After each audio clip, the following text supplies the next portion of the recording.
हे everyone, welcome back to my channel. आणि काल मी जे वॉटरमेलन आणि कर्ड मिक्स करून जे चेहऱ्याला लावलं होतं, ॲक्च्युली तो फेस मास्क बनवायचा होता, बट नाही झालं कारण ऑलरेडी कर्ड जे दही जे होतं ते खूप पातळ होतं आणि नाहीच, म्हणजे त्याचा फेस मास्क होईल असं मला वाटत नाही, कारण मी दुसरं दही घेऊन पण ट्राय केलं. पण पाणी जे असतं कलिंगडमधलं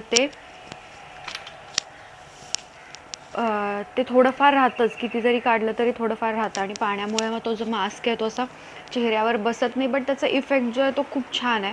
सो मी काय केलं, जे बनवलेलं होतं ते आहे तसं फ्रीजरमध्ये ठेवून दिलं. तुम्हाला आवाज येतो आहे का फॅनचा जास्त? मला चेक करावं लागेल. तर आहे असं मी फ्रीजरमध्ये ठेवून दिलं आणि त्यानंतर थोड्या वेळाने बाहेर काढून त्याचे असं बर्फ झाला होता आणि ते मग चेहऱ्यावरून फिरवलं आणि खूप सुंदर स्किन होते, त्याने खूप छान होते.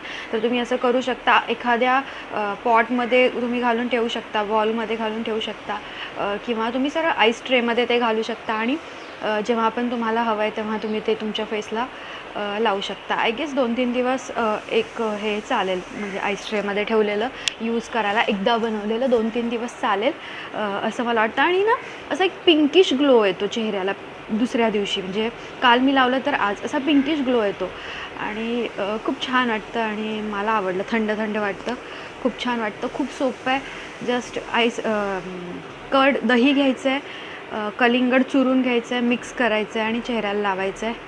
तसं लागलं नाही तर सरळ फ्रीजमध्ये ठेवा, त्याच्या क्यूब्स बनवा, आईस क्यूब्स, आणि ते चेहऱ्याला लावा. खूप सुंदर होतं. एकदा नक्की ट्राय करा. समर आहे, कलिंगड असतं, दही असतं, सो ट्राय करा. सो गाईज, आता जाऊया माझ्या आजच्या व्हिडिओचं जे टायटल आहे तिकडे. हा ऑब्वियसली व्लॉग नाही आहे, एक व्हिडिओ आहे आणि जो दिसते व्यवस्थित लाईटमुळे, ओके. व्हिडिओ आहे जो आहे रिलेटेड माझ्या स्कारशी, माझ्या ॲक्सिडेंटशी. आणि सगळ्यांना खूप, म्हणजे बऱ्याच जणांनी मला विचारलं की खूप वेळा सांगितलं की तुझा ॲक्सिडेंट कसा झाला, किंवा हा स्कार कसा आहे, कसा आला, किंवा ॲक्सिडेंटची स्टोरी सांग, असं खूप जणांनी मला बोललं. ॲक्च्युली ही जी स्टोरी आहे ती मला थोड्या दिवसांनी सांगायची होती, कारण माझी अशी इच्छा होती की ज्यावेळी मी माझे केस तुमच्यासमोर पूर्ण टायप करेन आणि माझा स्कार विजिबल असेल त्यावेळी मी सांगेन. बट ठीक आहे, तुम्हाला लवकर ऐकायची इच्छा आहे तर मी आत्ताच लवकरच सांगते. आणि कारण मी अजून एवढी कॉन्फिडंट नाही आहे, जसं मी आधी म्हटलं होतं माझ्या स्कार बाबतीत, की मी माझे केस वरती बांधेन आणि देन स्कार विजिबल असताना तुमच्यासमोर येईन. इतकी कॉन्फिडंट अजून मी नाही आहे. सो तर ठीक आहे, पण तुम्हाला आत्ताच सगळं ऐकायची इच्छा आहे तर आपण सुरू करूया. मी 11th होते जेव्हा माझा ॲक्सिडेंट झाला. तर ॲक्सिडेंट कसा झाला, तर मी आणि माझा फ्रेंड आम्ही दोघं चाललो होतो बाईकवरून आणि म्हणजे तो जो पोर्शन आहे की मी गाडीवरून कशी पडले आणि हा पोर्शन किंवा हा जो मधला टाईम आहे तो मला काही आठवत नाही आहे, ना तेव्हा आठवत होता ना आत्ता आठवतो आहे. कसं ॲक्सिडेंट झालं, कशाला धडकले, काय झालं, काही आठवत नाही आहे. बस शेजारी जे लोक होते त्यांनी सांगितलं की मी उडून दुसऱ्या समोरच्या 4 व्हीलरच्या काचेवर पडले आणि ती काच फुटली. मे बी काचेचंच काहीतरी माझ्या गळ्याला लागलं असेल, माहिती नाही ते पण काय लागलं. पण तो जो पोर्शन आहे तो मला बिलकुल आठवत नाही. ज्यांनी मला सांगितलं की असं असं तू पडलीस तेवढंच मला माहिती आहे की मी गाडीवरून धडकली गाडी कशाला तरी आणि मी पुढच्या 4 व्हीलरच्या काचेवर पडले आणि काच फुटली. त्यानंतर मला इकडे पण लागलं होतं. त्यानंतर मी खाली पडले रस्त्यावर आणि मग मी उठल्यानंतर मला समजलं, मी कॉन्शियस होते, मी बोलू शकत होते, सगळं होतं. उठल्यानंतर मला समजलं की आपला ॲक्सिडेंट झाला आहे आणि मी असं समजते मला फक्त इकडेच लागलं आहे, कारण माझ्या चेहऱ्यावर सगळं रक्त येत होतं. तर मी असं समजत होते मला फक्त इकडेच लागले, बाकी कुठेही लागलेलं नाही आहे. देन कोणीतरी एक बाई होती, तर तिने माझे केस असे पाठीमागे केले आणि इकडे असं रुमाल पकडला.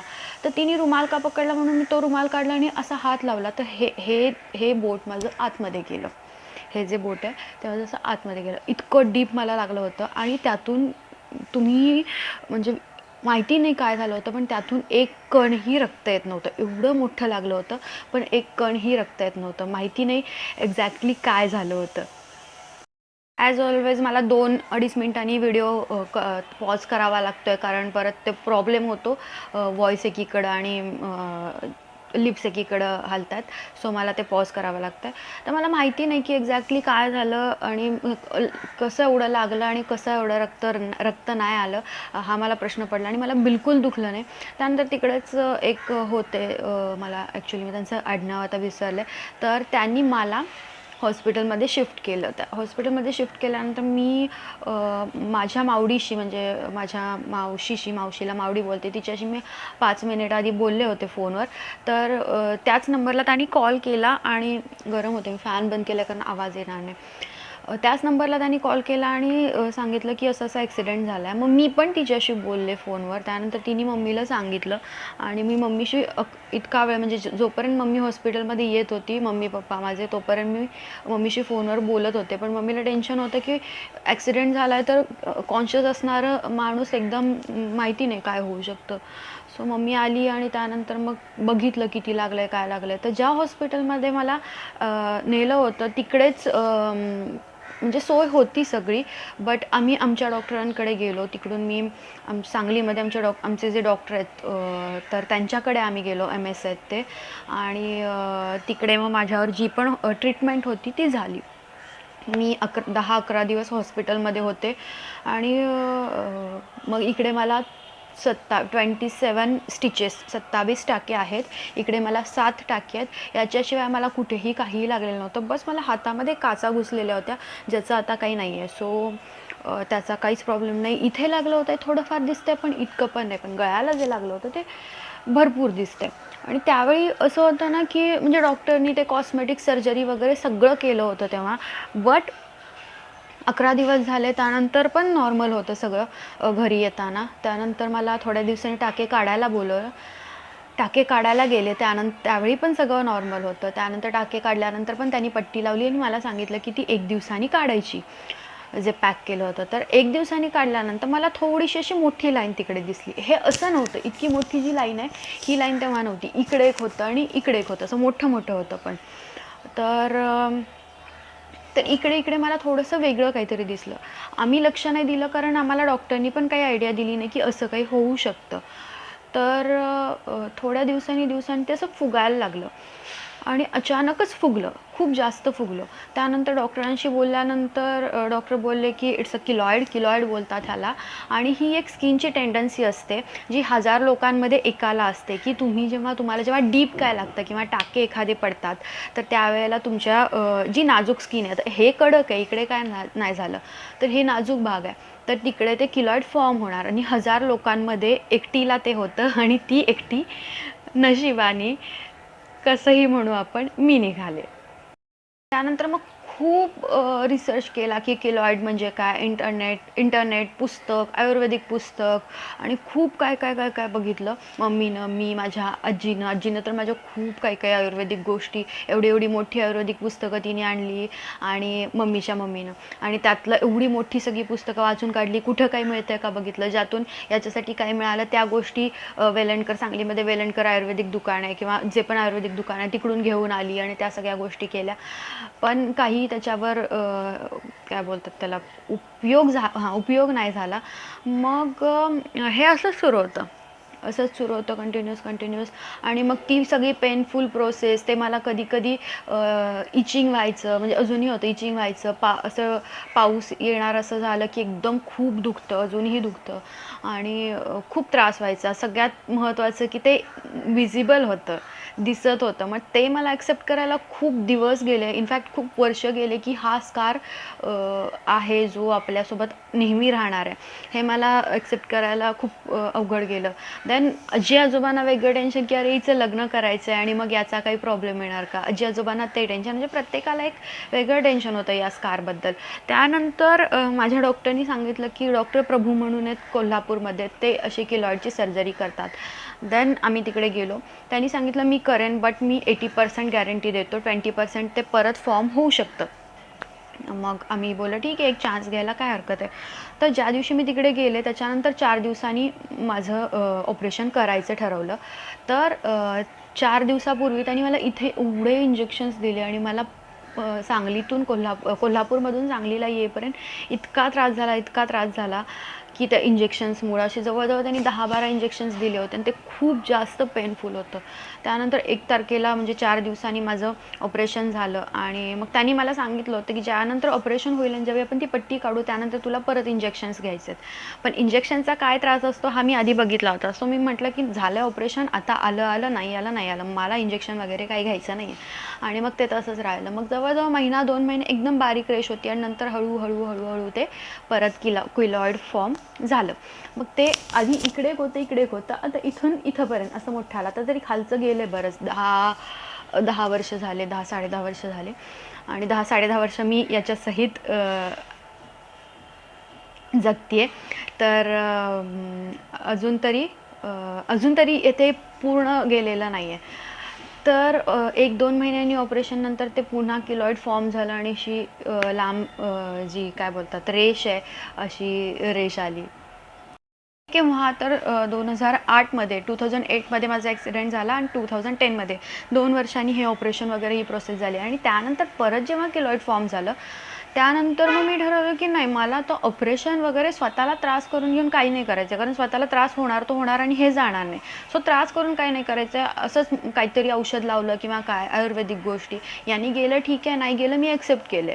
मला या गोष्टींनी फरक नाही पडत आहे आता. त्यानंतर सुद्धा मम्मी खूप डॉक्टरांकडे गेलो, मिरजेला गेलो, खूप ठिकाणी आम्ही दाखवलं. बट डॉक्टर बोलायचे की हे किलो आणि मग आणखी एक डॉक्टर आहेत आमचे, तर त्यांना विचारलं तर ते बोलले तू याला हातच लावू नको, हे किलॉइड आहे, ही टेंडन्सी आहे, तुला टाका पडला की तिथं किलॉइड होणार. सो तू किती वेळा जरी काढलं तरी ते परत येणारच आहे. सो तू ॲक्सेप्ट कर, हे असं आहे आणि पुढे जा. तर मी ठरवलं तसं. तरीही मम्मीला वाटत होतं कुठं काहीतरी की करूया, काहीतरी होईल.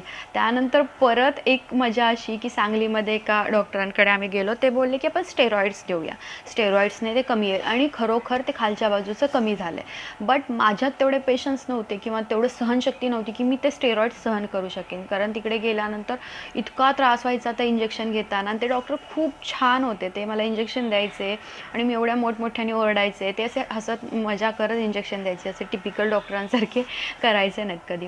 तर ते बधीर व्हायसाठी सुरुवातीला ते आईस क्यूब्स ठेवायचे, आईस क्यूब्स ठेवला की लगेच त्याला इंजेक्शन द्यायचं, पण ते खूप पेनफुल होतं. आणि परत मी 3च सिटिंग्स केल्या आणि मी मम्मीला बोलले नाही, आता मला काहीच नाही यावरती करायचं आहे, काहीच नाही. आणि मग आम्ही त्यानंतर सगळं सोडून दिलं की कुठला डॉक्टर नाही, कुठला उपाय नाही, काही नाही. एखादा आयुर्वेदिक आजी घेऊन येते ते सुरुवातीला मी लावायचे, आता तर ते पण बंद केलेलं आहे, कारण मी ती गोष्ट ॲक्सेप्ट केली. या सगळ्या प्रोसिजरमध्ये दुखणं, पेनफुल हे होतंच, बट मेंटली जो माझा प्रवास होता तो खूप डिफिकल्ट होता.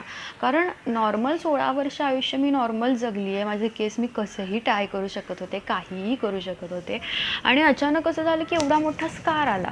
आणि 16व्या वर्षी टीन एजमध्ये मी माझ्या दिसण्याबद्दल खूप कॉन्शियस असते. मीच नाही, कोणीही, जगातली कोणतीही मुलगी किंवा मुलगा टीन एजमध्ये आपल्या दिसण्याबाबत खूप कॉन्शियस असतो. सो तशी मी पण होते. आणि मग त्यावेळेला मला कसं तरी वाटायचं, वाईट वाटायचं, मैत्रिणी छान छान हे टाय करू शकतात असं वाटायचं. बट त्यावेळेला माझ्या ज्या फ्रेंड्स होत्या, माझ्या कॉलेजमध्ये होत्या किंवा माझं कसं होतं, माझ्या स्कूलपासूनच्या मैत्रिणी कॉलेजमध्ये आम्ही एकत्र होतो आणि अजूनही योगेश्वरी, अन्विता ह्या माझ्या मैत्रिणी अजूनही आहेत, अजूनही आम्ही कॉन्टॅक्टमध्ये आहोत. तर रुचा, तर या लोकांनी मला खूप सपोर्ट केला की ठीक आहे, चल, काही फरक नाही पडत. त्यांनी मला कधी जाणवू दिलं नाही की हे काय आहे किंवा कसं आहे, कधीच नाही त्यांनी मला जाणवू दिलं आणि आजपर्यंत नाही जाणवू दिलं. पण बाहेर गेल्यानंतर होतं की असं नाही मी बोलत की ते लोक मुद्दाम करतात, बट हे नॅचरल आहे की अरे हे दिसतंय ना, मग काय आहे असं विचारलं जायचं. आणि सुरुवातीला त्या गोष्टीचं असं वाईट वाटायचं, अरे यार हे काय, असं तसं. बट आता मी सगळ्या गोष्टी ॲक्सेप्ट केलेल्या आहेत. म्हणजे तसं तर मी 4 वर्षांपूर्वीच ॲक्सेप्ट केलेलं आहे, त्यानंतर मला कुठल्या गोष्टीचा फरक नाही पडलेला आहे. बस मी एक गोष्ट नाही करू शकत आहे की मी अजून माझा स्कार विजिबल नाही करू शकत आहे. त्याच्यासाठी मला थोडासा वेळ द्यायची गरज आहे असं मला वाटतं. आणि त्यानंतर मी स्वतःला खूप जपलं, खूप म्हणजे खूप जपलं की मी कुठेही लागू दिलं नाही स्वतःला, काय नाही. बट अगेन माझं जे हे होतं, माझी डिलिव्हरी जी होती ती सी सेक्शननी झाली आणि मला परत टाका घालायची वेळ आली. बट थँक गॉड की डॉक्टरांनी त्याच्यासाठी खूप जास्त काळजी घेतली होती आणि तिकडे मला काहीही किलॉइड वगैरे फॉर्म झालेला नाही आहे.